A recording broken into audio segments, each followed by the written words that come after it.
What's up, listeners of A Cup of Ambition? I'm Emma. And I'm Pete Wentz. If you're listening and you don't know what Ambition is, it's a fan-created series by our friends that's semi-inspired by the characters of Girl Meets World, and it centers around a performing arts school. You can read it and find more information at ambitionsource.tumblr.com. This isn't spoiler free, so don't get mad at us if you start watching and then this shit spoils you. It's not our fault, okay? We've given you enough warnings. Yes, and as you can tell by Henny swearing, there's profanity. So with that being said, sit back, relax, and pour yourself a cup of ambition. So Wow, man, that was beautiful. Also, I will say sorry about the erratic schedule. We just have been having stuff come up, but we're still here. We're still chatting. People just keep hounding me at my door saying, when is the podcast coming back? And it's like, stop. I need to live my life, you know? The podcast is not my life. It's like, it's always okay, so you're not dedicated to this? No, I'm dedicated. This is like 100%. I'm all in. But they're coming to my house. They're annoying my family. They can't have a little bit of privacy. Yeah, guys, y'all need to like chill on that. Like on guys. We have boundaries. Like, I know we're celebrities and we're like supremely sexy and like, oh, we just have beautiful minds, but yeah. I mean, listen, I get it. We're that sexy, but sometimes a little space is necessary. Well, but we're here for you now. Yes, exactly. We are here for you. We're always here for you. And if you want, except you can for go when back we don't want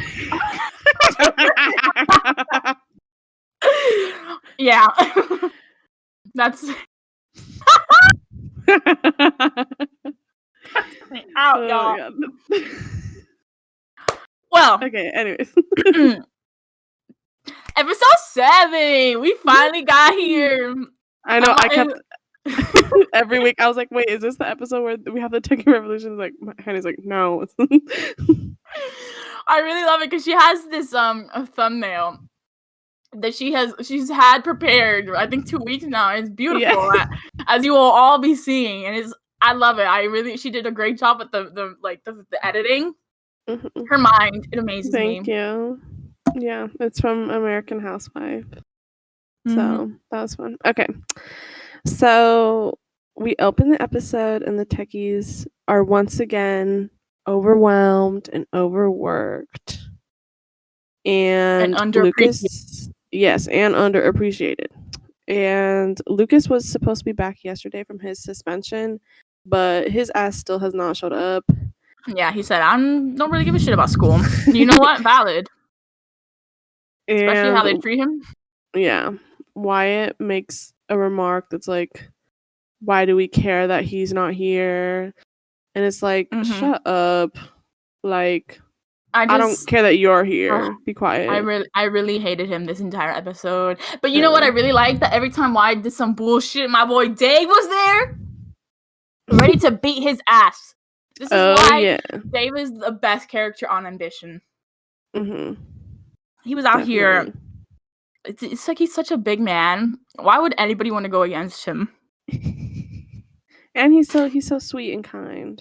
I just want to say that in the beginning part of this episode, because like the Techies are kind of having a hard time, they're kind of making a little bit of mistakes or whatever.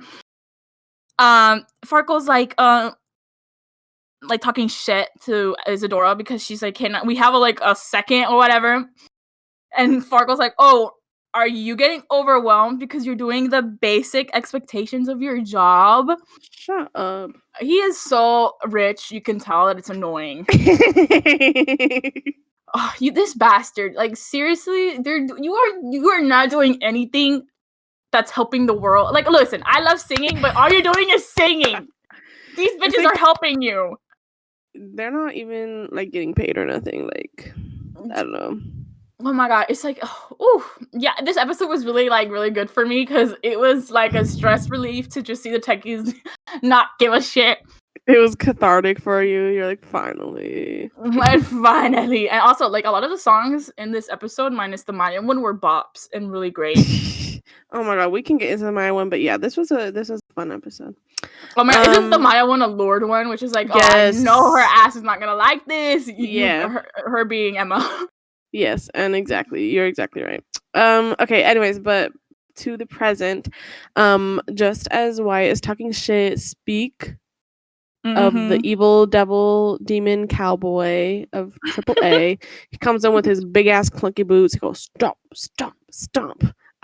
His fucking big ass chunky boots are so funny. That man always stomping around. Wait, wait. Oh my god, we won't do it. I'm having a stroke. Okay. His boots too goddamn big for his feet. I think it's so funny how it was like every time he took a step, like dust came up. Like, man, you are dirty as hell. Like that or Harley's not doing a good job on the floor. Yeah, Harley is too busy smoking all the kids' weed.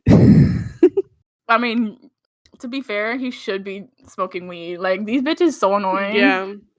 That's my advice for everyone. Every minor in the okay, y'all just smoke weed this episode and chill. Like, anyways, I really related to Dave's reaction to seeing Lucas back in school because he's like, thank you. We're dying, and then he like jumps on. He tackles him, a hug. But the thing is that he's such a big man that it's. Yeah, I wonder how that looks. I'm sorry, this chick got me. It's the love, the appreciation that they have for my Lucas. It's beautiful. Yeah, also, I like how he hangs off of him for the whole conversation. It's so funny. Oh my god, I'm sorry. Like, I know I'm being loud and I'm being but this entire scene was just so good to me. The fact that Luke is like, I know he wants to shrug him off, but he's so much smaller than Dave that he can't. That's me. That's me. That's Dave. Literally. Oh my god. God, I love him. So they're like, "Hey, Lucas, like, shit's bad," and Asher's like, it's really frustrating because they're being treated like shit, and it's like, why are y'all treating us like shit? Without us, the whole production would fall apart. Period. And Lucas is like, oh. His mind. He be thinking. He's like, you know what? That's exactly what the fuck we're gonna do. So it's time for the Techie Rebellion. I feel like this should have happened way earlier. We had to set shit up. Yeah. I mean, listen, they were like, they just, the entire time they just could have stopped working. I love that. It was that simple, y'all. So we get thanks for the memories by Fall Out Boy. Yeah. How do we feel about this? This is a fun song. I like this. This was a good number.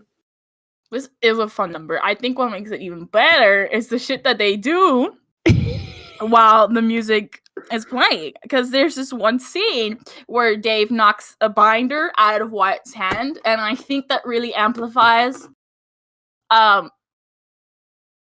emotion, how I felt. I love the fact that he just does not give a shit. He is such a big man, is over it. Walking through these halls, just smacks the shit out of Wyatt's hand. And Wyatt can't do nothing, because you know why? He's a little bitch. Yeah, I enjoyed that little line, but yeah, so they're like going down the halls and they're like, we're sick of this shit. And I liked that kind of all the techies are singing, but like Asher, Dylan, and Issa are kind of leading the song mostly, which is dope. Like, I feel like that'd be fun. It is fun. It felt fun to read. Imagine watching it. Would love to watch. I think there's this line though that says like Lucas doesn't sing because come on. And I'm like, y'all are liars. y'all lied to me straight to my face and said, "What about it?" Because we know damn well he'd be singing in the next seasons. I know, but right now it's a no. And he like kind of sings only. It's only like with Riley if Riley wants him to. It's true love. Riley just bats her eyes and he's like, "Okay, why not?" Oh my god, there's a Ruckus scene in here. Oh my god, ew, who am I? There's an RL scene. That's absolutely, it makes my life. I think. Ooh, okay, we'll get into it. I'm sorry to interrupt. So next we're in Jack's office and he's like, "Dude, Lucas, you've been here for an hour and you're already starting shit. Like, what the fuck?" And he also points out again that like Lucas skipped yesterday, and so I put that as infraction 1 for me, because I mean, again, it's like they can't really control what he does, but again, it's like Lucas got a lighter sentence because of his situation, like of why he's at the school, and then but he still but he skips, he like continues to take advantage of that and like not care, and then he doesn't like super get in trouble for that, and then also like of course he comes back and he makes immediate trouble. To make it clear, I am on the side of the Techies and I support the Techie revolt, and it's like I know they can't do everything right, like as an administrator, but I'm just writing it down because it's like, can you give him like detention or something? I don't know. It's just like, I don't know, like it's just yeah, he really didn't really do anything. Like he could have given him detention very well, but he didn't. At least from what we know, I guess Lucas kind of was like leaving before they were done, so I don't know, maybe he did, but to my knowledge, he didn't. So. Like, come back here or call a security or something. Like, I feel like if they did that, they would be like, okay, no, you're getting. I mean, I know this is special circumstances, and this is a TV show, so it's not like we're gonna expect the same sense of realism as we would now. You know what I mean? Like, yeah, I would say maybe calling security is a bit. I mean, I think Jackie is like, "Oh yeah, like come back," and Lucas is just like, "Oh, I guess you'll be seeing me." But again, it's just like, I mean, it's entertaining and it's also not like that big of an infraction. I'm just trying to like document as much as I can. You keep on fighting the fight, girl. It's important. Yeah. You're gonna shut down. What's it called? Adams. Yeah, Adams. Why do I always forget the name? Triple A. Yeah. And so we see the kind of like big performance that they're going to work on for the week, which is Yorktown from Hamilton. And basically Zay has been like trying to get them to be able to perform this for a long time. And finally it's on the syllabus, but the Techies are on strike, and so the production is awful. Like they're playing the song off of someone's phone and there's no lights or anything. And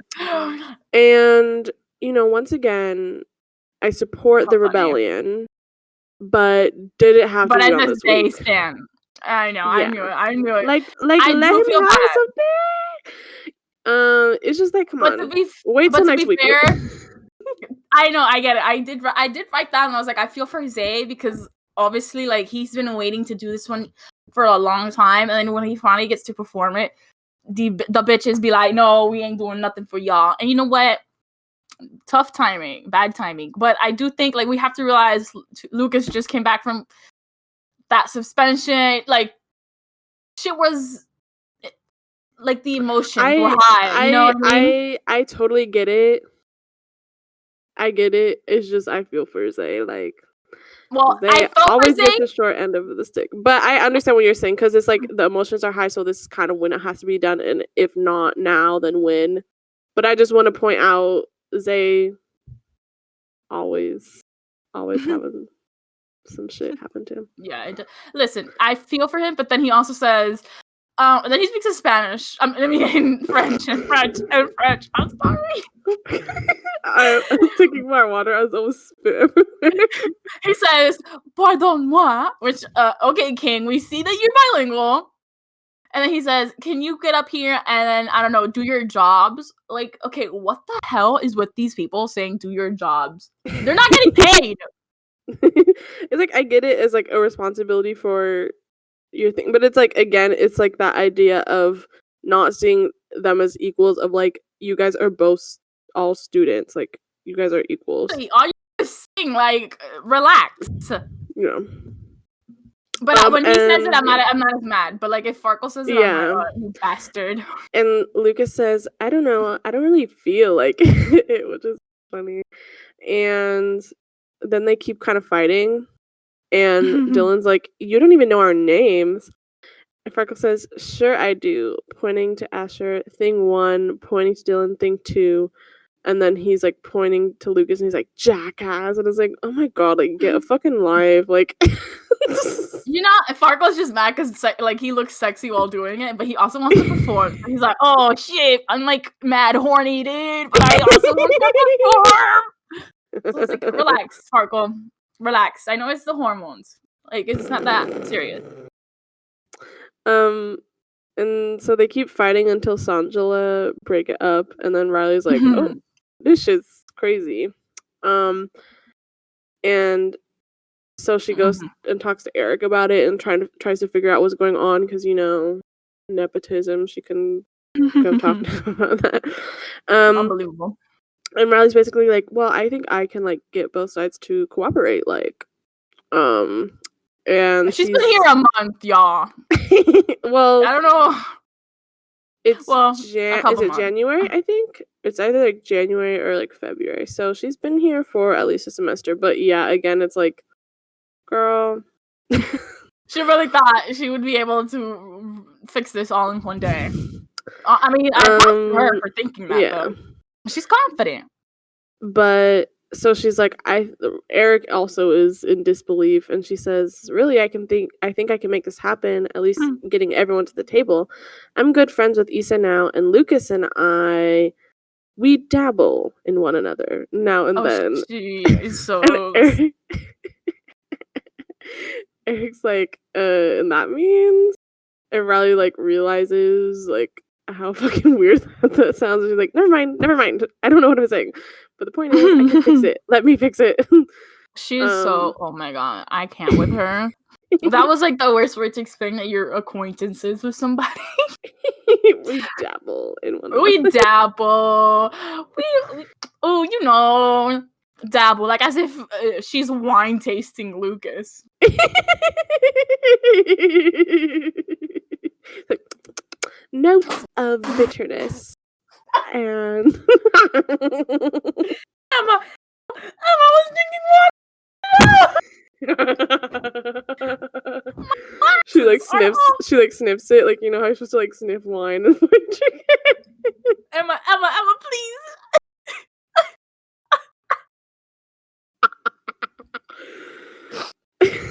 Water I seen over my glasses, over my phone. My microphone has to wipe it. Water? Yeah, I was drinking water when you were saying that, and I just literally... Ooh, didn't you hear the spit? I had to spit on the floor because I couldn't... Oh, Jesus Christ. Okay. Attempted murder? Okay, I'm sorry, y'all, not to derail that by choking and dying on you. Are you okay? Emotionally, no. No. Emotionally, yes. Physically, no. I don't know if you really are emotionally okay. You know, comme ci, comme ça. Cise, I know Spanish. I mean, French, too. God dang it. Right, okay. Oh my god, wait, the next scene, okay. I think the next scene is funny, but I also want to, I love how Dave really, like, shone this episode. Like, there's a lot of Dave in this. And I appreciate that. Right, so Riley's like trying to go talk to Issa and Lucas and be like, what's up, y'all? Let's like Mother Teresa up in this shit and like peace and love, hold hands, and then we come together, play Duck Duck Go. Kumbaya. But they don't let her in because they're not letting any of the Techies and the performers like talk to each other. Mm-hmm. And Riley points out, like, okay, but how can you negotiate if we can't talk to each other?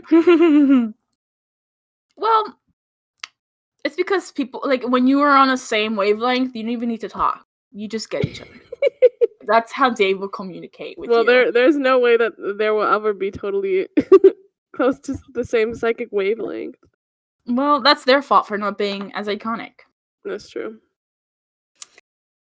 Ooh, I'm sorry. I'm still. But Riley, like, they keep being like, no, you can't come in. She's like, but I'm your friend. And Dave goes, no exceptions. Oh man, he's such a himbo. Oh man, love that guy. Love that. I just want to say that the next part, I feel like it has to be some sort of infraction with this Farkle and Angela scene. Oh, it's there. Oh, I'm glad, because Farkle's like being a bitch, you know. He's being like, I can't believe these techies are not helping me out. You know, like always, he's like bitching about something. Like, god damn, Farkle, like, relax. But whatever. And then Angela's like, listen, relax, you know. I understand you, and there's nothing I can do because I'm not the one in charge of them. And he's like, he's like insinuating that Angela and Sean, like, they've, over like the course of a couple months, they've like become something. And she's like, excuse, she couldn't even say anything because he like runs. Yeah, he was a fucking loser. Like, what a bitch. Ooh. I'm sorry. Yeah, so I put that as an infraction, of course, because, I mean, of course, part of it is just Farkle's like a weirdo little shit, who's like obsessive about his teachers and stuff. But it seems like he knows more than just like, okay, they're more friendly with each other and they're cooperating more. Like, you know, obviously you could see that in certain ways already because, like, oh, you know, like, they're nicer to each other, and like Angela did the whole thing where she's like, oh, you know, clap for the techies. But with what Farkle's comment is, it seems like he knows about more than just being friendly, like that they're, you know, rekindling their romance again. And I'm like, so how are they finding out about their personal lives? Like, how much is that relationship flaunted at school for Farkle to pick up on it? Again, Farkle's like an insane person, so maybe it's partially that, but it's just like, yeah, lots of boundaries being crossed.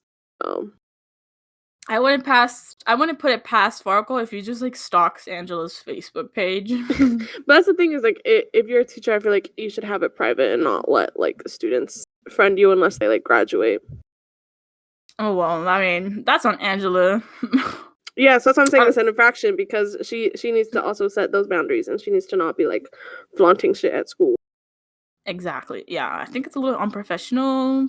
What type of example are we setting to these children? Well, I mean, you know what? But I applaud Sean and Angela because, like, damn, there's like nothing really going on in the school, so at least they can just like make out. There's nothing going on at this school? What are you Listen, there's like always something going on, but that's exactly what I mean. There's nothing going on. You're like, I don't know what you mean. There's like not romantic intrigue? I don't know. I just feel like because the kids are always on some bullshit that they're like, you know what, we need like a break, and then they just like make out in the janitor's closet or something. But they don't. It's literally like in their office, like where the students come in and be like, hey, like, can you? And they're like just fucking on top of the table. Like, Jesus Christ! Like, lock the door at least. Close the blinds. Do you think that Farkle sometimes hides in Angela's office like he did? Like he did in the original show where he hid in Harley's closet. That's how he knows. Would. He's like so creepy. Can you imagine? He like maps out all the vents and he like he pops out. Oh my lord! I like just the fact that he would just hide in there, and then he listens to like their conversation. He's like, "Oh, God! Oh, Farkle! Somebody help this poor boy." Oh my god! So, speaking of annoying teachers, Riley has lunch with Corey, and Corey is looking at divorce papers while he eats. Which I'm like, okay, that's kind of sad, you know, but like, why are you looking at that while you're eating with your daughter? Like, like I feel like, I mean, even if it's like, okay, the fact of the matter, it is happening. Like, obviously, I feel like, and like, it's hard for you too. It's like, why are you gonna do that in front of your kid, like at school, when you're like, have a chance to hang out with her, and it's like, okay, I'm gonna be looking at, you know, our shambling marriage. That just blindsided you. Do you think that because he was so focused on the on the divorce that he didn't even know the Techies were doing all this revolution? I don't think. No, there's no way he knew, and even not just the divorce. I just think Corey's an idiot and he doesn't know what's going on ever. Like he would probably be like, "Whoa, why are things weird?" Or like, he like walks past the black box theater and there's like, you know, like no lighting going on. He's like, wow, what the fuck, like this shit is in shambles, but like he doesn't investigate any further. And like this does not give a shit. He's like, I don't get paid enough for this, you know. And good, he should not be on the payroll in the first place. And then the next scene, we get back to the Instagram confessions page that has posted something a little disrespectful to my boy Lucas.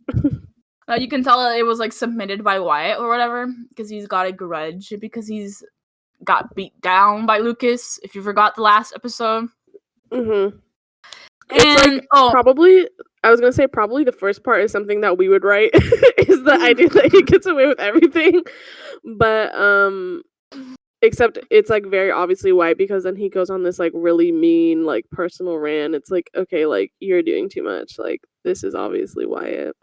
See, the thing is, when we finally got Lucas in like getting the repercussions of all that he's done, I was like, nah, this ain't it, fam. It don't work like this. And I like completely regretted just talking shit about Lucas. Well, I'll keep talking shit even though I think that he didn't, you know, he doesn't deserve anything, but he does in the grand scheme of things. Like in a like in real life, I would hate him. Yeah. Like he deserves, like in real life, if this is like, if I knew this kid in school, I would be like, can we get this man out of the school? But now, like, because I know him personally. I know this man. I gave birth to him. I know everything. What the fuck? The way you said that, it was perfect.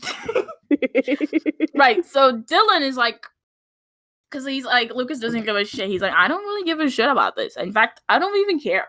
I'm a tough guy, dude. And it's like, okay, you good, Lucas? Are you really okay? But then Dylan's like, are you sure, man? I mean, this is like brutal. And then Lucas's quote is so funny to me, like, believe me, when I care about something, you'll know. What does that even mean? I liked that line because I think through the show that we see he's very dedicated when he thinks something is important and that he won't give up. Like, spoilers for season 3, like him trying to be class president because he believes that he can actually do something about it. Or like with this, it's like for the sake of other people, like it's not just himself, which is I think kind of about Lucas, is like he's not really ever concerned about his own well-being, sometimes to the point where it's very detrimental, but like when he realizes that like it's affecting others or like he can do something to help other people, he's really dedicated and he's like, I'm on this shit, like this is happening. And I think you know, it especially like in comparison to season 2 when he's like very apathetic and like in on himself, it's like we see that he doesn't care about himself at all or care about that type of stuff. But then like once shit kind of hits the fan, then you know we see that he actually cares about stuff and like he wants something, you know, like, or he like wants to be better and wants to like help shit. So then he kind of gets his ass into gear, That's right. Yeah, that's true. But yeah, so because of his dedication to the revolt, Lucas is like, okay, we gotta kick it up a notch. And because like just them being pissed isn't gonna do enough. And Isak suggests to give them a taste of their own medicine and be like apathetic towards them. So we see that like the performance is going to shit. And the techies stage a walkout. I love that. It felt so gratifying. Is that the word? Mm-hmm. Probably. Yeah. Oh man. Oh god. This is like straight cocaine to the brain. Oh. Shit. I felt like I snorted cocaine. And then I read this and I was like, oh, that was another snort. I felt like I had just been high, drugged. I had fun with this because it's so funny to me that they are just leaving and the performer's like, oh no, why are you guys leaving? We need an audience. Like, chill. Like, please. Y'all were talking shit about them, but then when you need them, you're like, no, don't leave me. Mm-hmm. Exactly. So and that's what Charlie says, though. Yeah. When they're like, we're leaving, he's like, you can't do that. They can't do that, right? Oh, Charlie, Mr. Rules. I love him. He's a great dude. He's a bit of like when you read these scenes, you kind of forget that he's a teenage boy, and then you read these scenes, you're like, yeah, he's a teenage boy. Mm-hmm. It makes sense. Charlie a teenager trapped in a 30-year-old projection of himself. Imagine Charlie this entire time was 30. It's like the orphan movie. Every day he goes home and he's actually Ambrose. Oh, I'm so bad. That's not my take. I'm sorry. What is with you and having middle-aged people be undercover students at this school? Last episode, you were like, Katie is an undercover waitress trying to uncover the deep, dark opinions of chubbies among the student body. Now Charlie is Ambrose. Charlie and Katie are both undercover actors. Okay. They're actually the creators of the IG confessions page. What? Girl. Imagine in the future I say, listen, if Ambition were ever on TV and there is an actual fandom, there's a fandom now, but a really big fandom where it's all over the world. Mm-hmm. There has to be a couple theories where they're batshit insane. Yes, for sure, but I don't know if people are gonna say Katie is an undercover writer. Listen, there's plenty of people out there like me, and I think they would. All right. Wait, what type of elementary? Elementary, Watson. Think smart. Okay, what did you say, Ship? Yeah, what type of crack ship do you think would be big in the fandom? Well, obviously, garmkinkus. Can I talk about it now? Of course, go ahead, sweetheart. Go.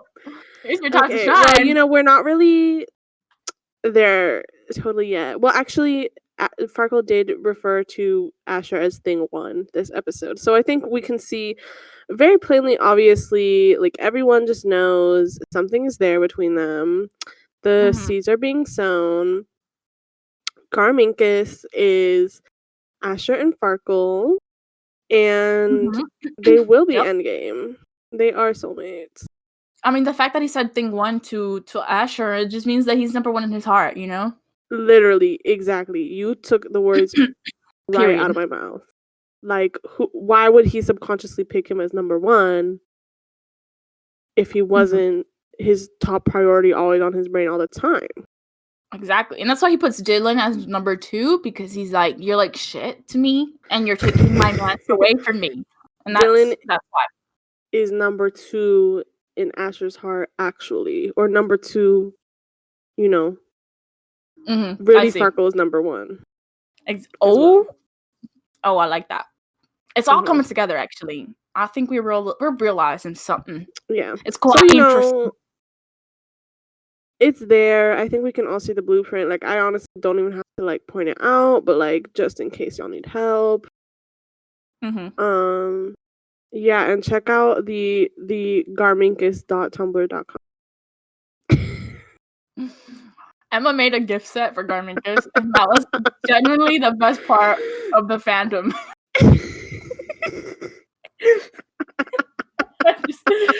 I'm sorry to the other people in the fandom. You're not doing it for me. The garmkinkus gift set did it for me. I really want to show them the gift set. So if you could, like, send me that. I mean, yeah, you can take a video of it. I don't know if people are actually watching. We'll link the blog in the description.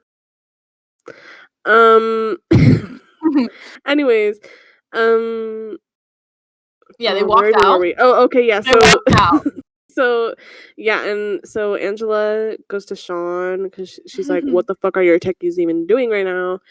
And Sean is like, "We need to fix stuff for sure." Like, yeah, but he's on the side of the techies. He's like, "No, I don't think they should give up, King."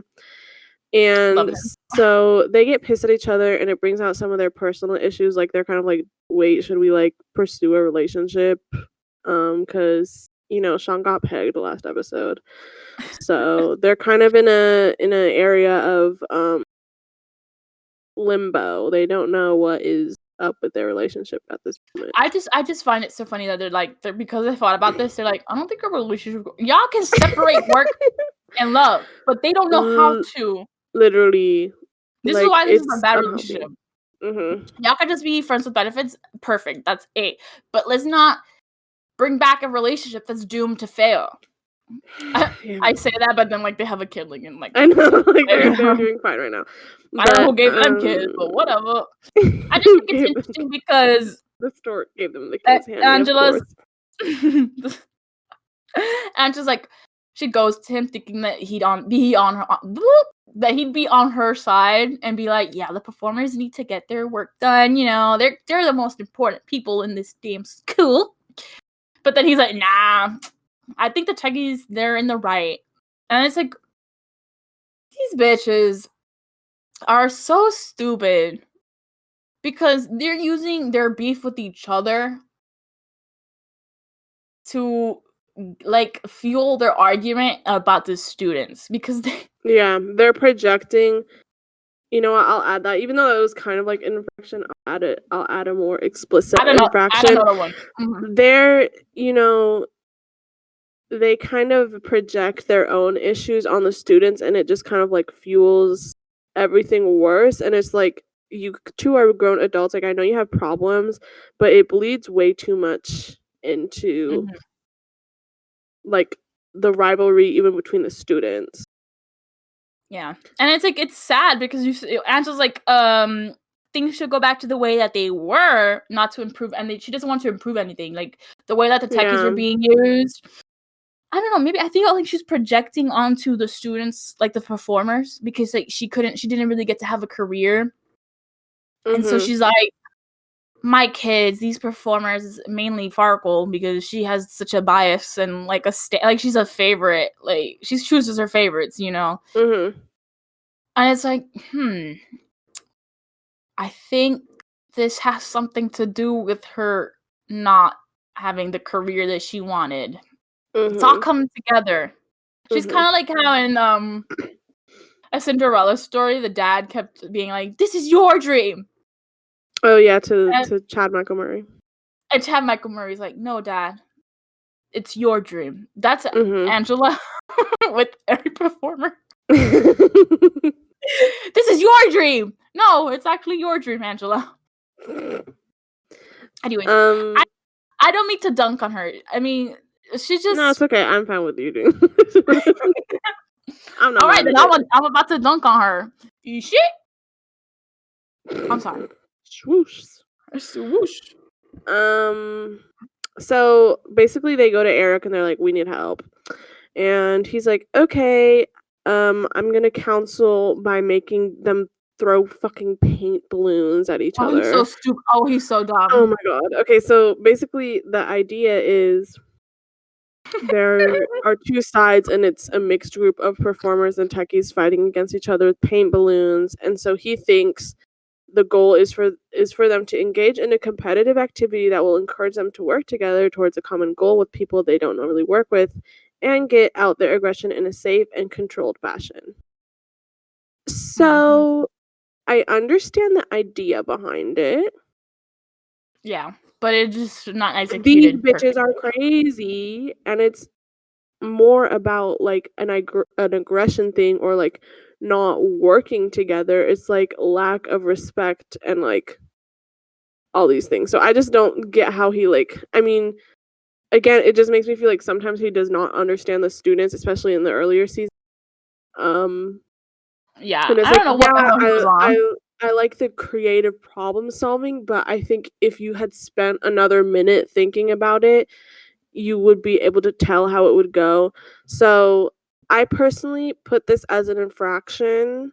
Oh, I'm glad. Again, it's a lighter infraction, I guess, but it's just to me, I feel like some of the problems, it's like his problem solving, he doesn't totally try to like mold his solutions to the students.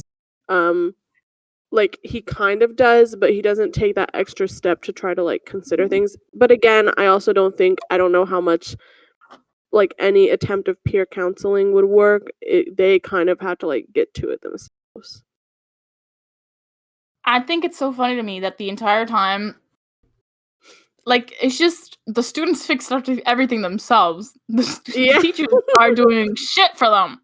So exactly that's why we need the infractions. Because what are the staff here for then?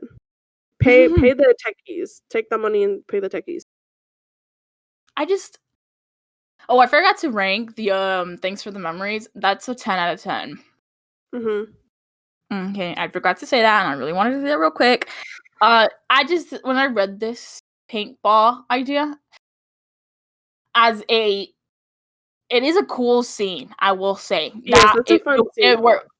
It works. It's a Or to great read, yeah. scene. One of the best in the show. Can I speak today? Well, if it's And one of the best scenes in the show, then it is also and the episode. So you're right. That's good. thank you. You're so kind. I just think it's so funny to me that he's like, yeah, paint balloons. That was gonna help. I know, and it's like so messy. Like, who's cleaning this shit up? There's only one janitor. Harley's like, God fucking damn it. He hears about this and he's like, I know this shit's not gonna work. And I'm gonna have to clean it all up. Like, poor Harley, man. Harley's like one tiny like space between two fingers from quitting. Last thing he does The is only just thing set fire. Okay, he's not Lucas. The only reason he is so calm is because he smokes the kids' weed, and that's it. And he should be allowed to. That's my Harley headcanon. That's the one thing we'll let pass. Like, it doesn't matter if he's a teacher. I mean, like a faculty, he can smoke weed. Yeah. Totally. Oh my. Well, we get to the second performance. Come out to play. Keep them separated. Bro, this is a whole ass bop. Zay and Charlie. This did it for me. This did it for me. I mean, like, so many performances did it for me this episode. They're just great. And Zay and Charlie fist bump at the start of the song. You construct intricate rituals to allow yourself to touch the skin of other men. I'm just saying. Oh man. There's a scene where Maya's like protecting her hair so she doesn't get paint on it, and then she gets it's like a big bunch of paint all over her face. That was one of the best moments. Oh man. What I That would felt pay good. to see that in real life. You just imagine you just see Sabrina Carpenter on the street and throw fluid. This is where Olivia.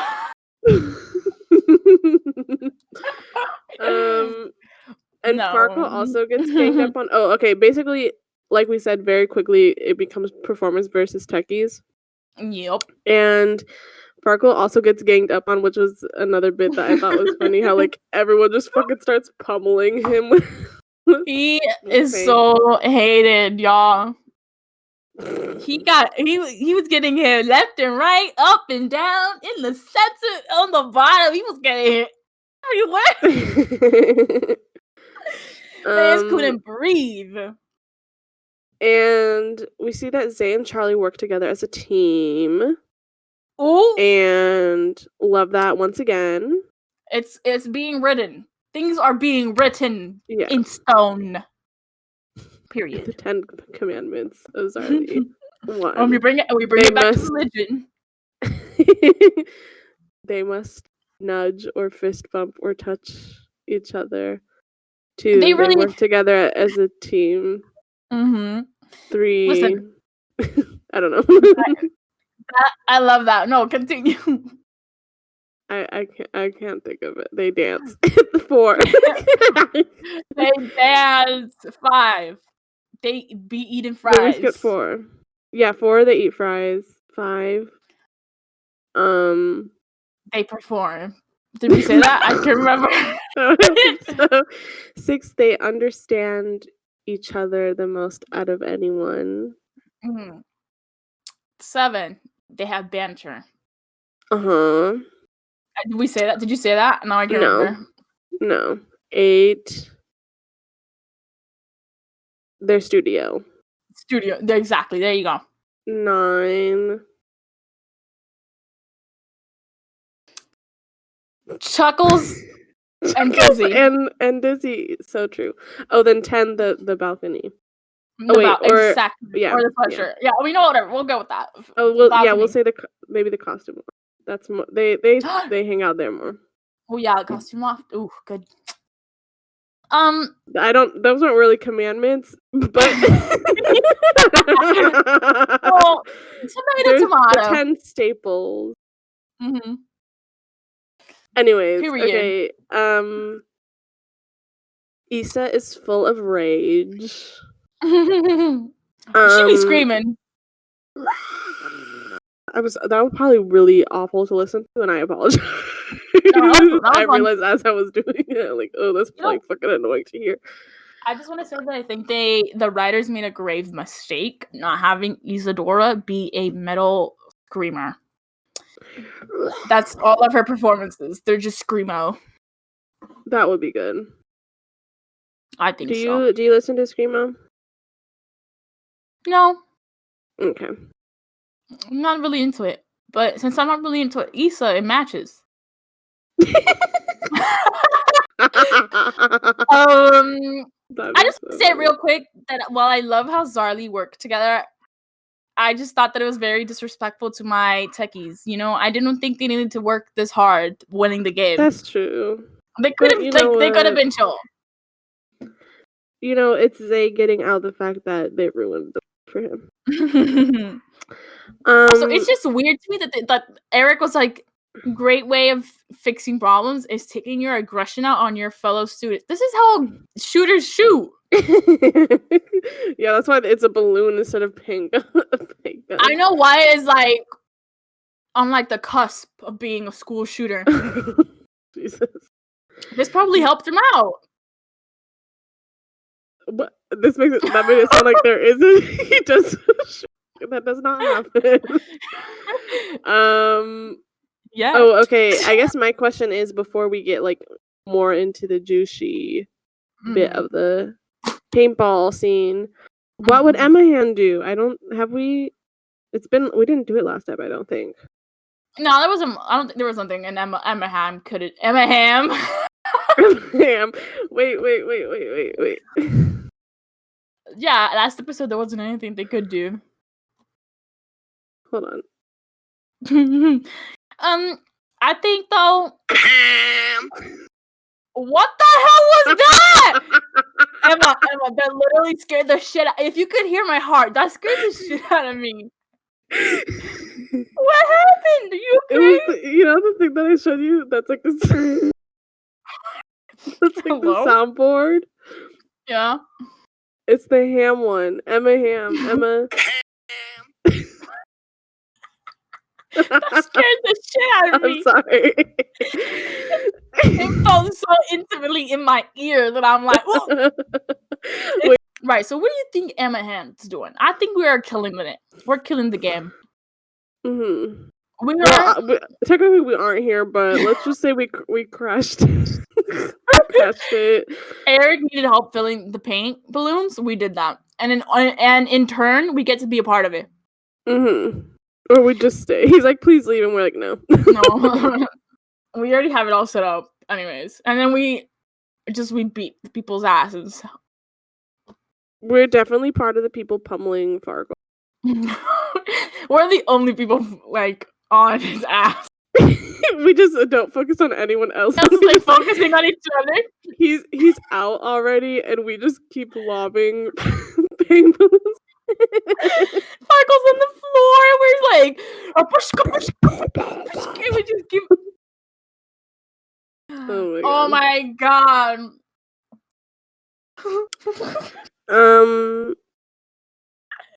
He's like, my daddy will say something about this. Your dad doesn't pay attention to you, Farkle, so I don't think he will.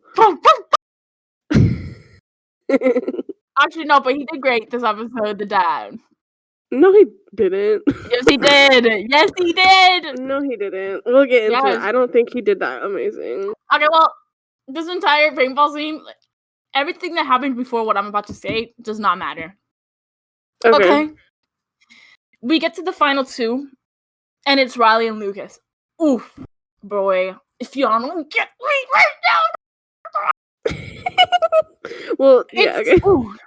It's like the fact that Riley and Lucas were looking at each other, and Lucas has so much, like, he has the power to make the Techies win finally. He has it all in his hands. But because it's Riley staring at him, and it's Riley, she's been his they've been dabbling with each other, like little wine tasting. And so he doesn't throw a paintball to her face. And what happens? Romance.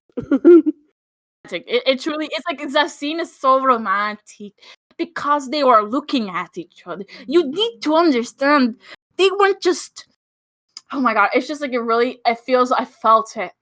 Mm-hmm. I got goosebumps when I was reading this.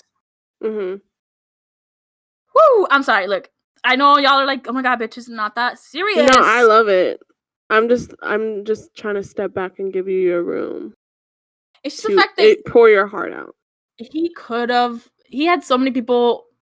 He had a lot riding on this. If he hits her, he can apologize later, and then it'd be like the Techie win.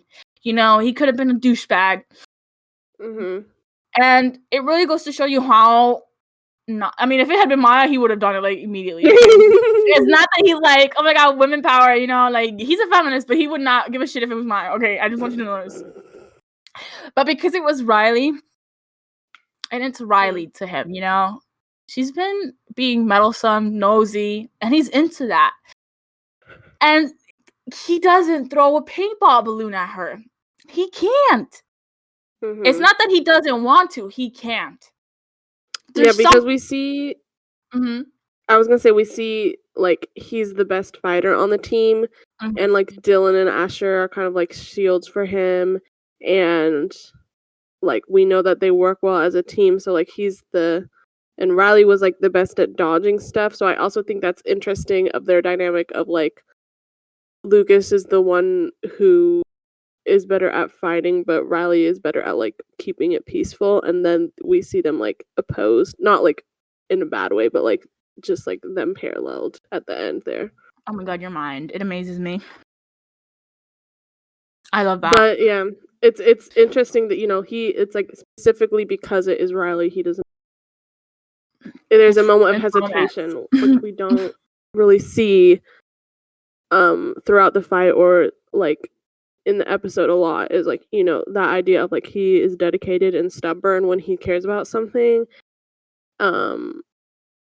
But here maybe he cares about Riley even more or similarly amount. Man, it's romance. It's romance. I'm sorry to say. Well, actually, no, I'm not sorry. In fact, I'm the opposite of sorry. What's the opposite of sorry? Not sorry. Apologetic. I don't know. I'm proud of them. Oh, mm-hmm. They did, but you know what? I just want to say, screw Zarlie. Okay, fine. You know why? You know why? Because they interrupted this moment. This is like on the same level as in this is gay pride. In the third season, y'all, there's a scene between Zarlie where Zay's like, okay, this is not the same as Maya. Do not ever compare Zay and Charlie to Maya in your whole entire life. That is disgusting to me. We already have Maya to villainize here in a second. Okay. I will always be on the side of villainizing Maya, if I can speak. But you have to agree with me. Your tongue is trying to say you cannot speak right now because it knows you are wrong and you are spitting out slander and incorrect facts. I'm not spitting out See, exactly. The Lord said, "Don't use your tongue to spread villainy. Use it to spread the gospel."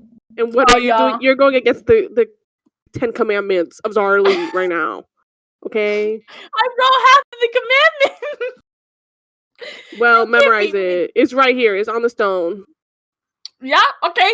You say it then, honey. You say it. You can't. Say what?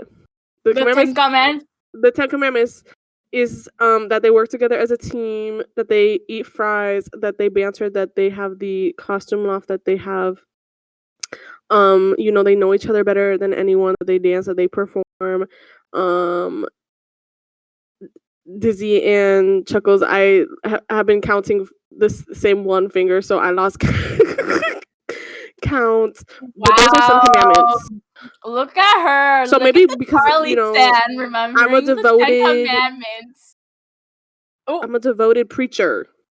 Okay, listen. I'm just saying that in this moment, Zarlie. I'm saying you can be mad, but don't ever compare them to the Lord of Hell, Maya. No, but they were exactly like Maya. No, it's not. Yes, it's they different. Are. No, it's not different. They interrupted a very important scene. They were throwing the paint balloon at Stonewall. No. Shit, don't say that now. I'm gonna seem homophobic. All right, you know what? Exactly. I digress.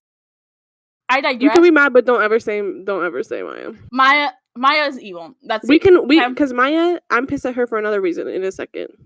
All right, let's just move past this. Zarlie, they're okay, but the scene was ruined by Zarlie. Okay, let's go. Mm-hmm. Mm-hmm. Okay. And speaking of Zarlie, as Victor's in heaven, they have a hug, and Charlie freaks out.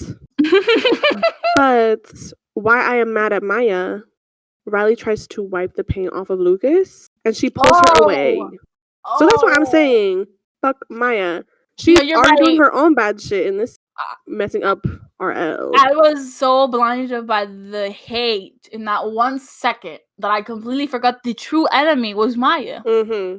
This is why, you know, do not expel your energy on false evil. Only expend your energy on Satan's influence into the world. I'm so sorry. I let him confuse It's okay. me. You know, Satan is, you know, it tries to distract, and she tries to, you know. Yeah, screw Maya. You can change your focus. But me, the prophet, the speaker through God, through you, will help you and guide you. And we guided and we got through it together. It's all about hardships and faith that really strengthens your faith in the end. I appreciate that. Thank you. Yeah, it's okay, blessed child. It's okay. We exorcise the anti-Zarlie demons out of it. Ooh, love that. Right, I'm so mad that she pulled her back. Bitch, no, let her be. Because, I feel like Lucas would have, definitely allowed that in that moment. But then, Jade, goes off on them, this isn't fair. Yes. We weren't even supposed to be playing along these teams. But they just did whatever they wanted to. Like they always do. And they won yet again. It's true. It's not even fair. They've had less people than performers, so it's there's a big difference already there. And yeah, I like that because Jade usually doesn't speak her mind, but Girlie was pissed. Ooh, I think Isadora gets mad. She's about to start a fight, but Dasher hold her back. But I think the funniest thing is Eric. Oh my god, this bitch. You know what he says? He's just bummed. And then he shrugs.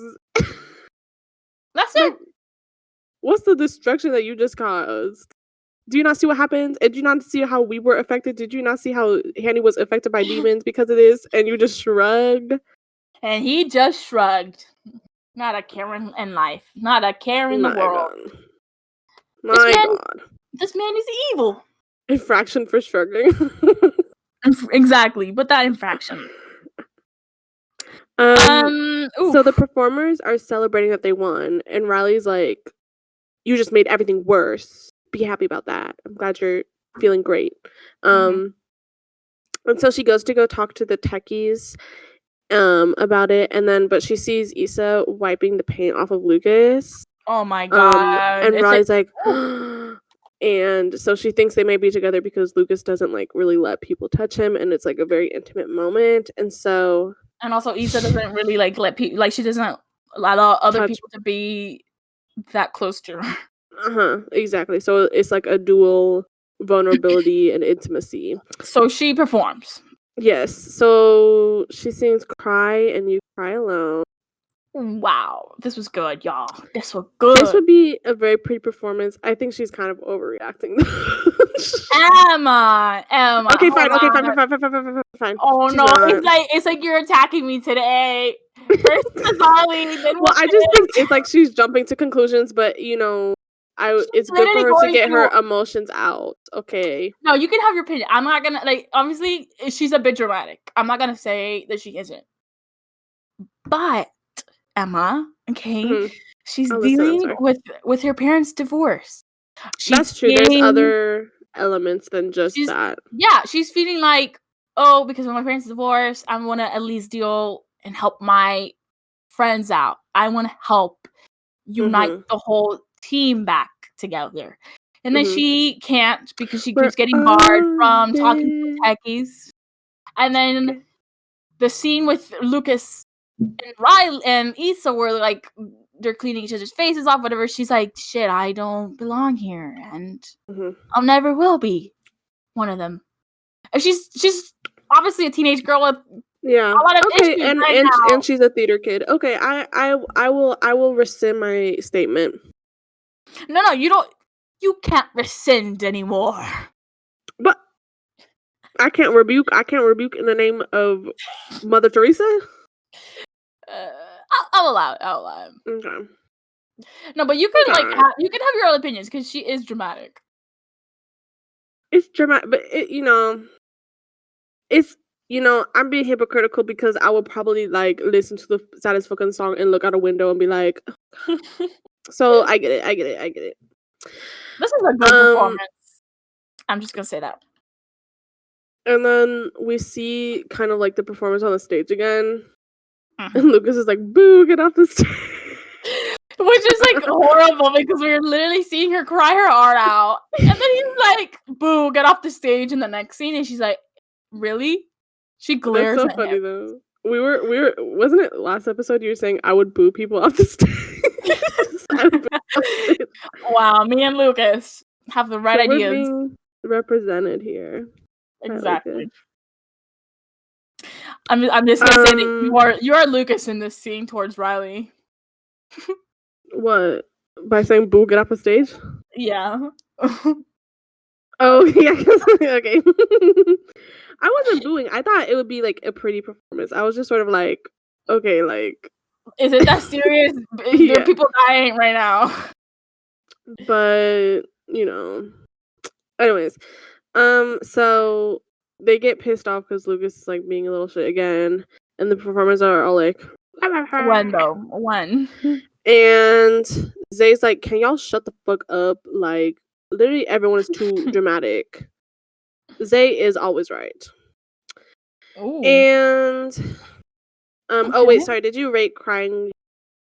Oh, I rank that a 9.5 out of 10. Yeah. Nice. It's a good song. So now we have Team. Maya sings this to be like, it's okay, it's all gonna blow over. We just have to stick together. Oh my fucking god. Like, she does not deserve to sing Lord in the first place. Because she is Satan. 2, Team to me is an underdog song. It's like we're the ones who live in cities that you're never gonna see. We're not pretty, but we know how to run things.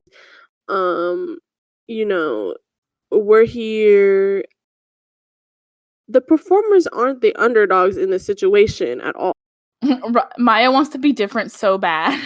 Literally, like, she is such victimizing herself. Like, baby girl, nothing wrong is happening to you.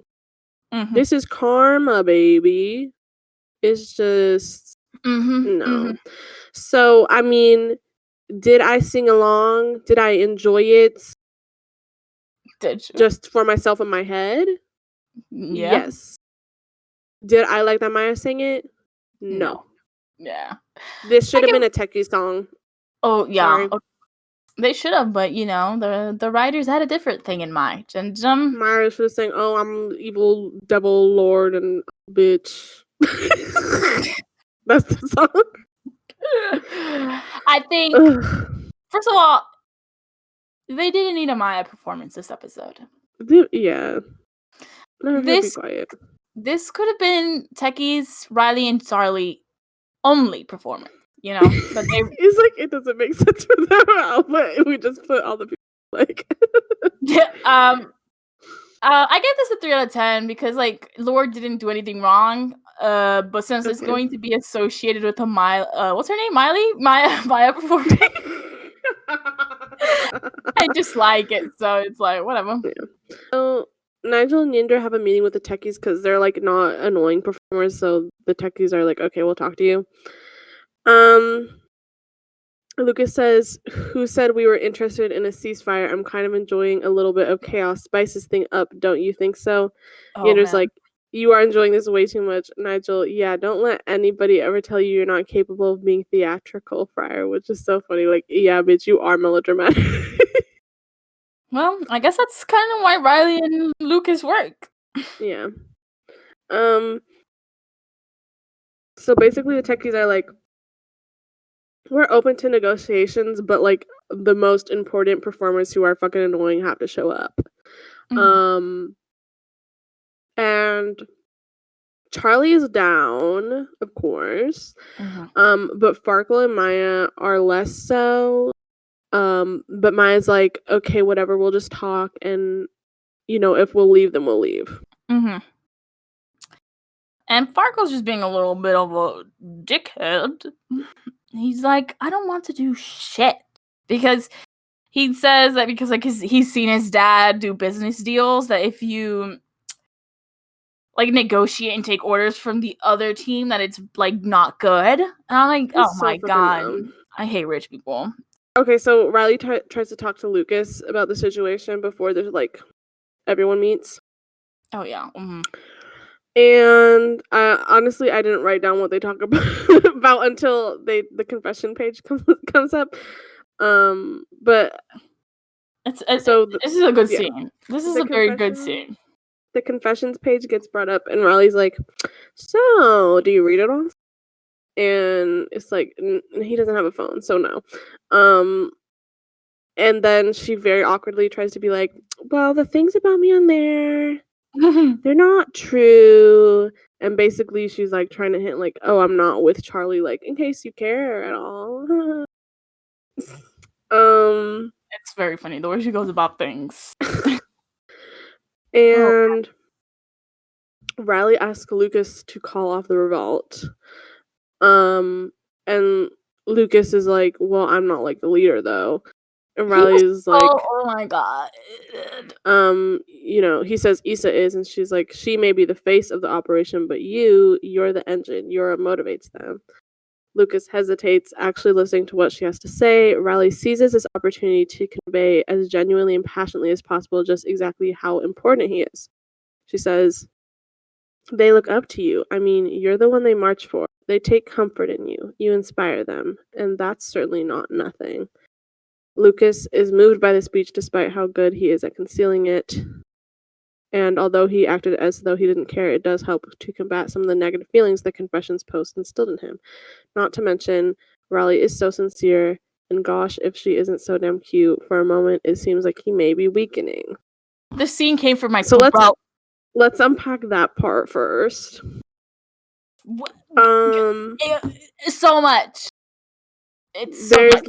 Yeah, I think it's again similar to something I like about Zarlie is that like Riley can understand Lucas and like gets it when other people maybe don't, and like points out things that are great about him that he doesn't even like realize because like he has undermines so much self-loathing. And so she says it, and I think it's really interesting of like that's certainly not nothing also kind of reaches out to like you are not nothing and like you are important, which I think is something that he needs to hear. Genuinely, it's just since the very beginning of the show, Riley has been the, you know, besides the Techies, she hasn't let like what Lucas has done like blind her like with hatred and be like, "Oh, this guy's an asshole." She's like sees through that. Sees how he is with the Techies and being like, "You're the leader." She like sees the good in him. Sees like, it's just I can't even articulate what I feel. She just sees. And Lucas, he also like see like before when Riley wasn't like putting herself out there, he knew that she could do more. It's called romance. It's called being soulmates. Exactly. Mic drop. It's you. Yeah, so I love that moment. But he's like, "I'm not gonna end the revolt." And he says, "This is our one chance to change things for us and for all the Techies that are going to come through these halls after us. I can't just give that up. No great moment in history ever happened because the fighting party put their hands up and surrendered." And he says, "I'm sorry, Riley, but I'm not throwing away our shot." So and she's just like, wow. But I support Lucas. And again, he's dedicated, and even though he cares about Riley and like what she said, this is important to him and he wants different. So yeah, I don't know what she was expecting. Like, girlie, this is necessary. Get with the rebellion or skedaddle. There's the door. Wow. So now we're at the showdown.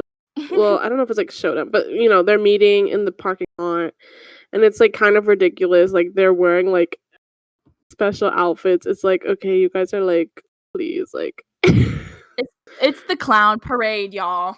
They're so stupid. Basically the Techies show up. They're a little late, which Farkle got pissed about, but you know, it's like you have nothing better to do literally like no one is hitting you up, so chill.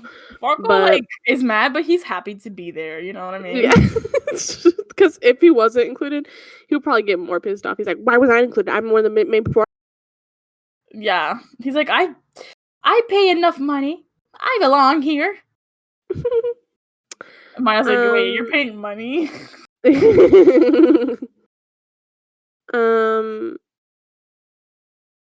And they notice that Zay isn't there.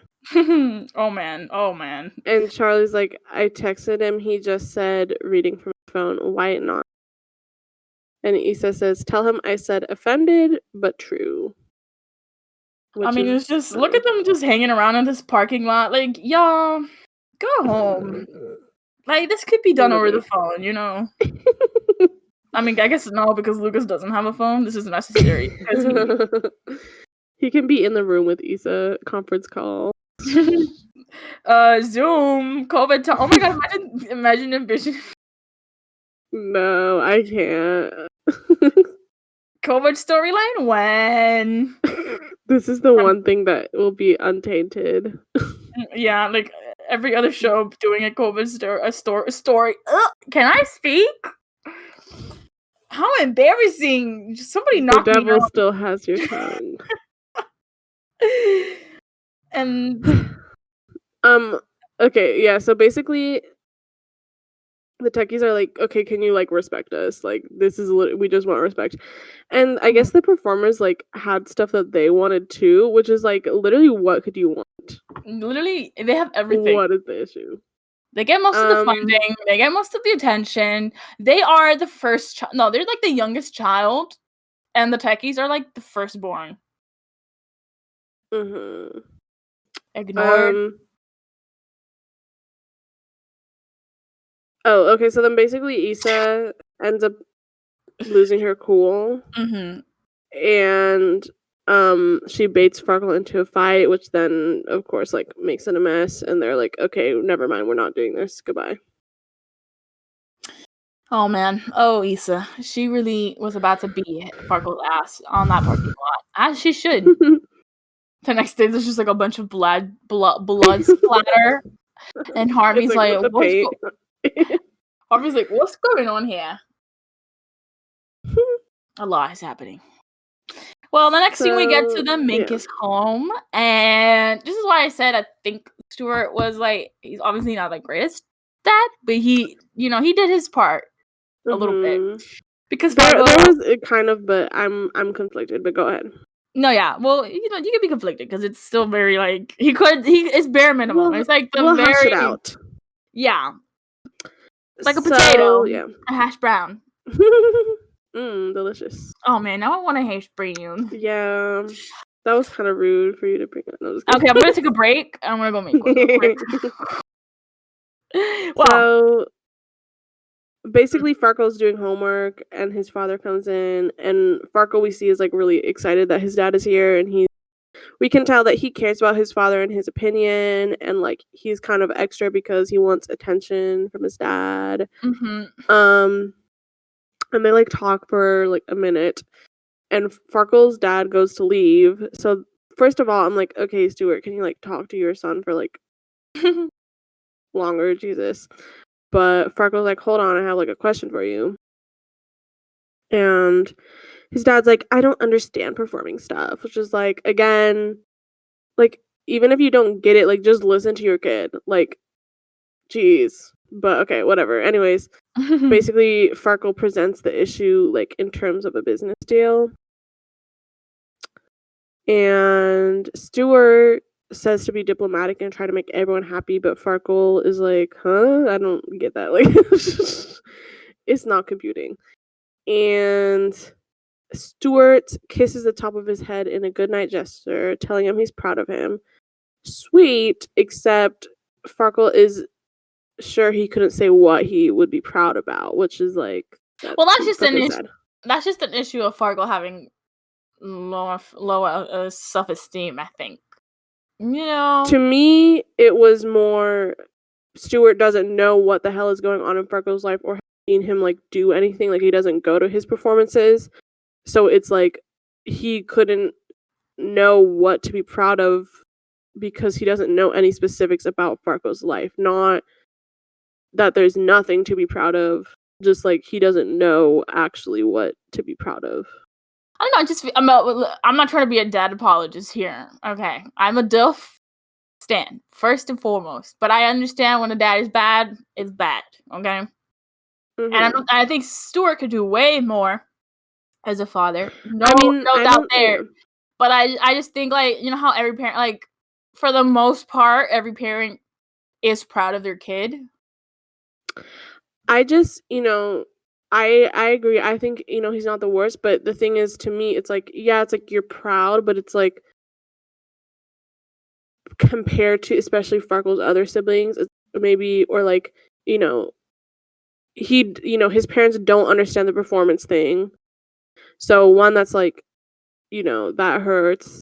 And it's like they don't really know exactly what's going on in his life. So it's like, yeah, you can be proud of me, but that doesn't like mean a lot when you aren't like actually showing up to my shit or like really know what's going on, or like be like, oh, I don't really understand performance stuff. So it's like kind of like empty pride or empty praise. And Farkle wants like legit attention. No, yeah, you're right. I don't know. I think it's still the devil. It's got a hold of me. No, I'm not saying you're wrong, but that's how I personally read it. No, but I see what you're seeing now. You've explained it. I get it now. I think your point about like the idea of low self-esteem, of like there's nothing to be proud about, would be more of like a Lucas or Charlie brand like line of like, well, there's nothing to be proud of, whereas Farkle is like, you don't know what you're saying that you're proud of at all because you're not in my life as much as you should be. So that's why it was like there's good parts of it, but it's like he's not really super there or supportive to me. So that's why I was kind of pissed off at Stuart. Like, okay, like you're not really that active in his life. I mean, that is true. No. Man, I just think Farkle needs therapy after all this shit he be through, like going through with his dad, his parents, his mental health, the school. I mean, the next performance, it's a little worrying. Yeah, we have emo 2014 full singing Control by Halsey. Some of the breaks. There's just like one line where it's like, I can't help this awful energy. Goddamn, you're goddamn right. You should be scared of me. Who is in control? Oh my. Farkle, I know the blaze is doing something to you. Call 911 King. We got this. We got you. Yeah, I felt like it was interesting to foreshadow his mental health, especially because, spoilers for season 3, this song is about like her experience with BPD, and in season 3, Farkle is diagnosed with BPD. Yeah. I thought this was interesting to play with that, but I also thought, and maybe I will also change my mind, it's not like that big of a deal, but kind of like intense for the situation. But I do think it's an interesting song for him. I was just kind of like, oh, okay, damn. Like, ooh, okay. I see they're putting, they're setting up the scene for like later on in the series. It's like they really are thinking of everything out here, these writers. Don't know who they are, but they're amazing. Yeah, definitely. And there's some other like little scenes in this episode that I want to talk about too with that. But I do like in general like the concept of, maybe it's also just because I think a lot of like fandom use of this song comes with really intense storylines or whatever. So maybe it's just my brain has been warped a little bit to like think of it that way. I do think he would do a good performance over there. Yeah, I think so too. I think such a shame that we really can't see them perform. You know, it's so annoying. I give this an 8 out of 10 because he can perform. He's good. There's no doubt about it. You know. But. Yeah, I think maybe also it's like there isn't super a lot of like how we can see what the performance looks like, so that also is like, and again, that's no fault to it, but it's like, yeah, I wish I could like see what's going on. Because I think I'd be more into it, like, be more immersed into that moment. I think just because it's an intense song and because I can't like see every single part of it or not, you know, I don't expect every single part of it, but you know, like I'm not in that moment, it's harder for me to like get into that intensity. But I do think we do see that done well with like Thanks for the Memories and also for Yorktown that's coming up. Like I got chills reading the Yorktown one. Oh yeah. That's that one line. But that's and just like in general, like I thought that was really well done, but we can talk about how good it is in a couple minutes when we get there. But yeah. Anyways, but yeah, that's my thoughts on No. That's great thoughts. Your mind. It's got that third eye. It sees things. So then the next scene, we're in Jack's office, and he's called in Shangela to be like, what's going on with this whole bullshit feud? Because obviously they're like, ugh, students, teenagers, what problems do they have, you know?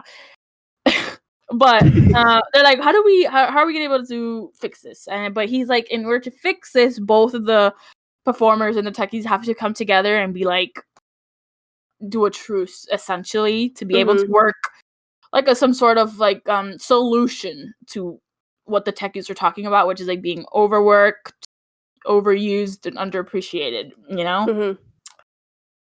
And he's gonna be there, you know, when they decide to come together to be like the middleman. Which is like, okay, King, we see you, but like let's do more for your students. Yeah. Please. Just a little more. That's all I'm asking. Yeah, he's what I've noticed the past few episodes is not like doing like that.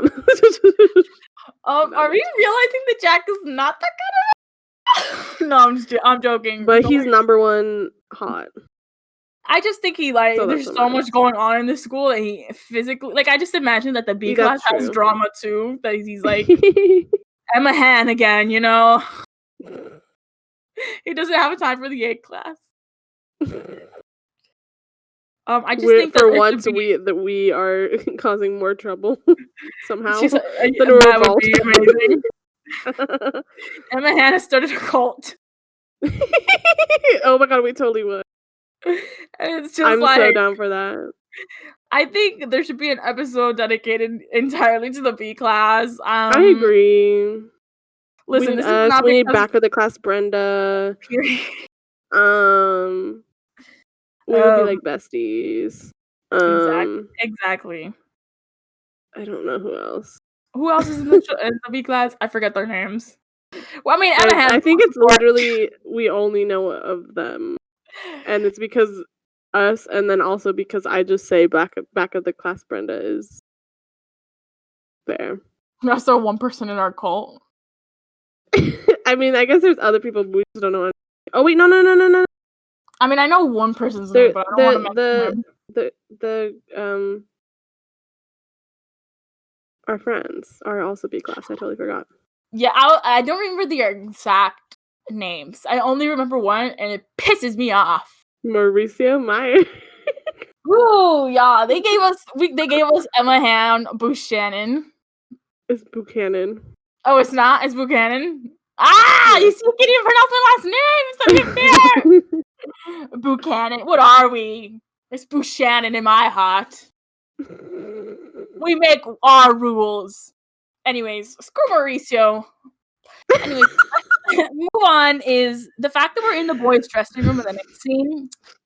And basically, like, there's a bunch of performers talking about, like, if this is ever going to stop and why it's being a little bit of a dickhead, being like, this was all Lucas's fault. He should have gotten expelled. It's like, shut up. You should have had a worse fucking punishment. Jesus. I think I'm not saying he should die, but he should die. Zay's like, I don't really like give a shit. Y'all are being annoying, and he leaves because he's like fed up with all of that bullshit. And Farkle's like, ooh, what's going on here? And he goes and follows him out.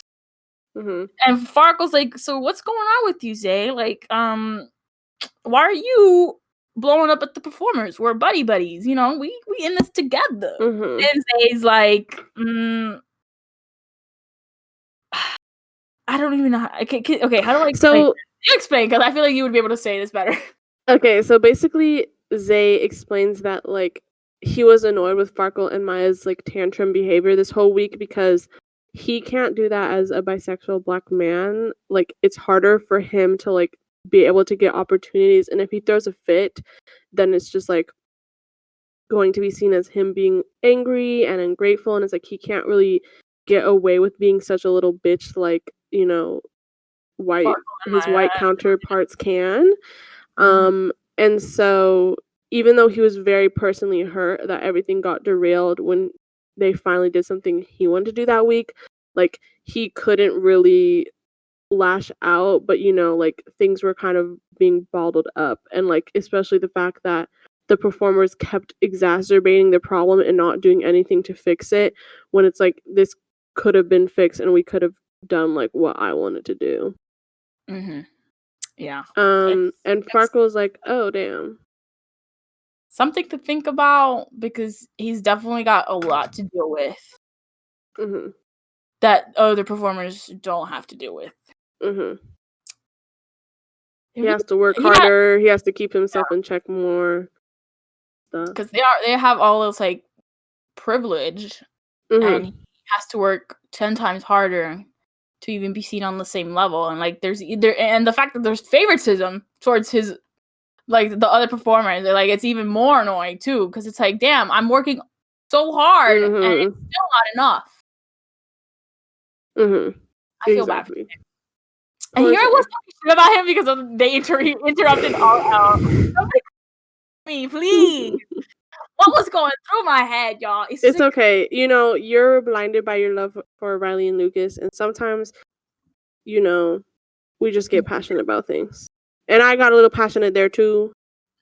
But I think you were in your right. I think we needed to bitch slap me. I think you know, it's therapeutic. We had to just be emotional about it, to really get to the core of the issue. Which is Maya is the worst character. Period. Exactly. Woo. All right. So the next scene sets at Sworski's. Riley's like, girl, why are you so mad? Like, what happened yesterday at the negotiations? I don't know what happened. That's her voice. Can you imagine she speaks like that?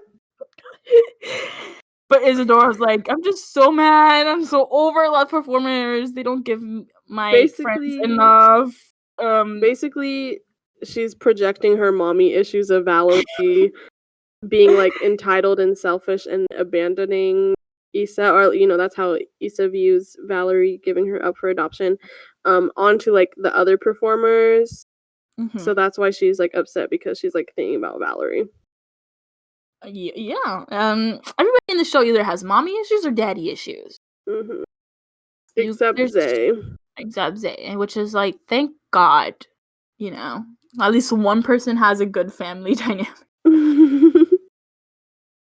Okay, but then this episode of the scene, it's confirmed that Issa and Lucas are nothing to each other romantically. Yeah. Basically, I'm sorry. You could. No, go. I don't want to interrupt, but basically, because Issa's like being like, okay, so he's very important to me because he has been like my rock, and when I joined the school last year, everything was overwhelming. And he was there to help me out, to grind me. Who? to ground me. You know, to be like helping her out and shit. I'm sorry, that grind me part took me out. Why did I say baby grind on me? Relax your mind and the time on me. Yeah, she's like, if he's not here, like I get too wrapped up in my thoughts, and he's like the most important person in my life. He's pretty much my brother. I don't think I'd survive at school if he left permanently, is what she says. And Riley's like, okay, cool beans. Also, you guys are just like siblings. She like completely ignores the entire first part, and she's like, "Oh God, thank God they're only siblings to each other because now brothers only RL open season, baby." That was beautiful. That was definitely, and I love that. That was I think we need to have more sound effects. Okay, you have to get on. Oh. Period. We have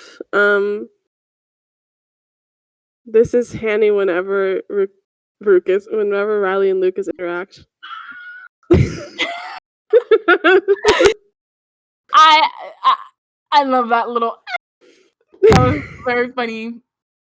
Right. So basically, Lucas and Isadora are codependent on one another, or more so literally. Isadora, because she literally cannot live without him, which is like, okay. Literally, she'd be like, "Oh, can you help me with my assignment?" Like, he's like, "Can I have a second alone?" Like, jeez. Like, Jesus, Issa. But yeah, we'll see that and what happened. Anyways. But basically, Issa's like, I'm ready for this to end because I want to like be able to hang out with you and stuff. And so she goes to Sean and is like, I'm willing to negotiate if they are. And we see the final performance of Yorktown. I'm sorry, I'm having too much fun with that. I'll stop. Oh no, hey, keep going, girl. And so it's Yorktown from Hamilton again. Shout out to Hamilton. And they wrote a little lyric sheet for each of the characters, which is fun. I love that. I really like types of performances where like they have like a lyric specific sheet towards one performer. Yeah, I don't know. It makes it a little bit more like immersive. Ah, thank you. It's so great to have somebody intelligent on here. You are intelligent. No, thank you. So Farkle, one of his lyrics that we were kind of alluding to was him singing that part of I imagine death so much it feels more like a memory. This is where it gets me on my feet, the enemy ahead of me. If this is the enemy, at least I have a friend with me, weapon in my hand, a command, and my men with me. Actually, okay, wait. I want to go deeper into this than I had wrote. Okay. Go. I'll go a little bit off the cuff here. So spoilers. Foreshadowing Farkle's continuing relationship with death and his suicidal thoughts that come to a head in season 2. So like that idea of like him thinking of death so much. And this is where it gets me on my feet, the enemy ahead of me. Again, we kind of see when his worsening relationship with suicidal thoughts is like everyone is kind of his enemy at that point. If this is the enemy, at least I have a friend with me, weapon in my hands, a command, and my men with me. And so by the time in season 2 when he's very suicidal, he has no one. Like no one wants to be his friend. He's alone. He doesn't really have like a weapon or strength because his weapon was kind of like his vivacity as he performs, but he doesn't have that because he's so emotionally numb and he doesn't have that like kind of false frenetic energy of like, oh, he can perform. He has no one to command, no one by his side, and makes the idea of like, if this is the end of me, like that idea of like, oh well, if this is the end, at least I have people with me. It's like he has no one with him, so it's like, okay, well, like this is the end. Like it's like I'm gonna die alone, but it's like there's no point because I don't have anyone with me. There's not that caveat of like, oh well, at least I have friends, or at least like I'm a good performer, or at least I'm in control of things. He's not in control. No, you know, as the performance says, he doesn't have like total control over shit. Yeah, that part where he that lyric that he's saying, where I imagine death so much it feels more like a memory. Like looking back on this, knowing what happens in season 2, it really is so wrenching, gut wrenching. Like I got goosebumps from that. I remember like when I got to see, I was like, oh, freaking A, dude.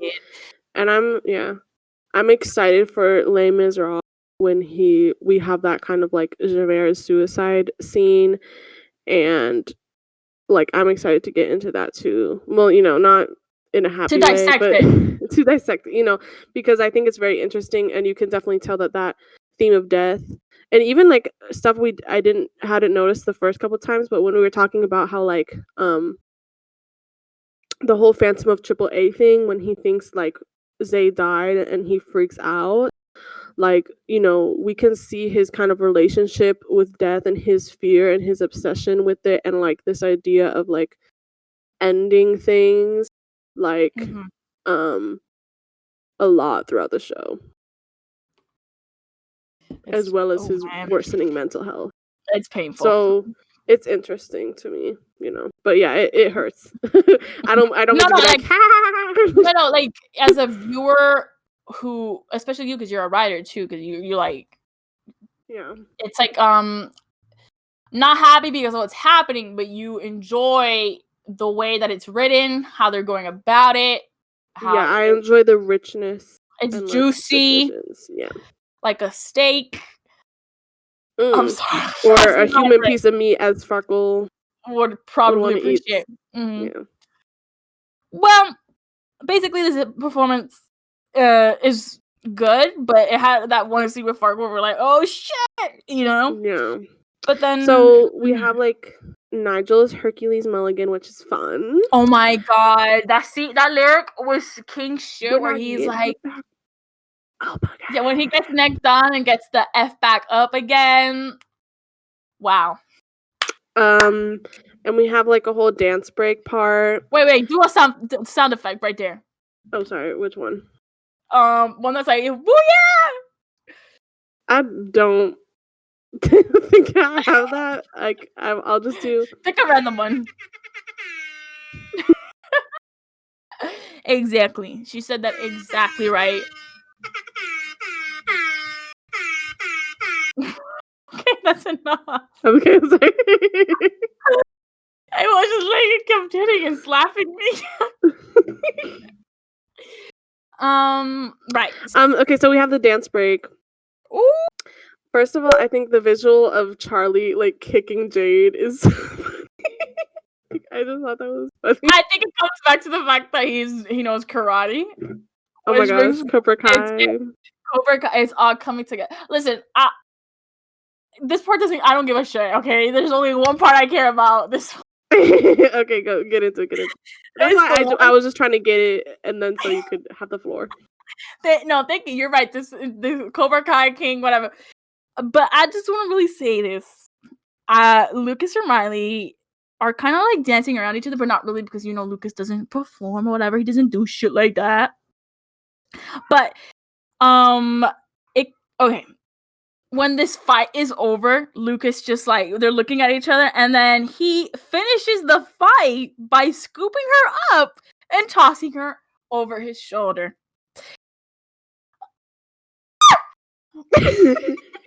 I'm sorry, y'all. It ain't it. Okay, I'm good. I just he put her over his shoulder, and she's like surprised, but she's like, okay, well, and if she was, like I said, and if she wasn't sure whether or not he had feelings for Isadora, well, now, she got picked up, y'all. That's like huge. Very cute. Lucas like picking somebody up like that. That's rare. Him touching someone, rare. He scooped her up. He scooped her up like a delicate little piece of a cupcake with a little bit of frosting on top. He scooped her up. So Farkle and Issa have the most dramatic dance battle out of everyone. And Farkle's the one who backs off, and he goes into the wings, and he talks to Angela, and they surrender. And Sean winks because he is hot. And the Techies are like, okay, they reach an agreement, and so the techies start to work on the performance. And then we see all the elements come together at the end of the performance. It's very nice. And I just think like they wrote this whole performance really well. You can see all the elements. I was in there. I felt it. I was like, yeah. Yeah, it's great. The entire scene was incredible. And it's another one where I would have loved to see it in person. Mm-hmm. You just know that shit would have been scrumdiddlyumptious, yo. That RL scene, yeah, shit made my whole day. How the tables have tabled. Okay. And so now that it's all fixed up, Shangela, because they can't separate work and feelings, they're like, oh, we can actually work now. And so they decide to pursue a relationship again, and they kiss in their office. Yep. Infraction number 4, because Fargo's right there. Out in the he's right there, like his little peepers peeping in. Right, no, but infraction number 4. So there was 5 infractions episode. Wow, that's a lot. Yeah. But probably I could have put more too. Yeah, oh yeah, for sure. Okay, well, yeah. And I like, okay, the divas are gonna be friends. I don't want to talk about that. I don't care. Yeah, let's just move past that. Let's get to the RL. And so right, yeah. Okay, yeah. Go ahead. No, you can talk about it. I'm sorry. I don't want to take over. I don't say talk about the Riley and Lucas. I don't say anything that even bring like it's not. I just scream again. Okay, so do you want me to say it? Yeah, talk. Okay, for sure. I mean, I didn't write that much about it except for like, okay, they're talking afterwards, and Riley's like, oh, like I guess you're glad that you didn't like stop when I asked you to, and then Riley says, no great moments in history happen because the fighting party put up their hands and surrendered, nor without help. Just goes to show that maybe you don't have to do everything alone. Lucas says, no, maybe not. So there's someone there.